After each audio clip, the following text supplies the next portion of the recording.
How to hang a hammock chair indoors. There is nothing better than lounging outside on a beautiful day in your hammock.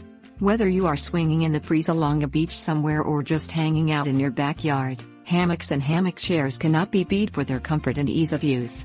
Many consumers purchase their own hammock chairs so that they can then enjoy the comfort and relaxation provided by this luxury at home on inclement days.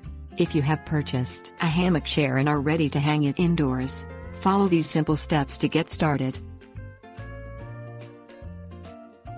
Things you will need: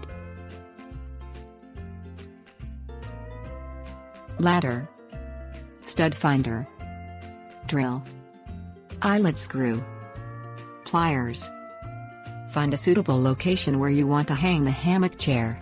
Use the stud finder to locate a rafter going through the ceiling. Turn the stud finder on and then slowly pass it across the ceiling until it beeps. Set the ladder and have a helper steady it for you. Drill a small hole in the location along the rafter where you want to mount the hammock chair. Screw the eyelet screw into the hole you just drilled, using your hands or the pliers. Screw the bolt all the way up to the shank of the screw shaft. Hook the main mounting hook of the hammock chair into the eyelet screw and then use the adjustment ropes to adjust the height of the hammock from the ground. Climb into the chair to test it out. Tips: warnings. You can perform the same process and mount the chair in a porch roof,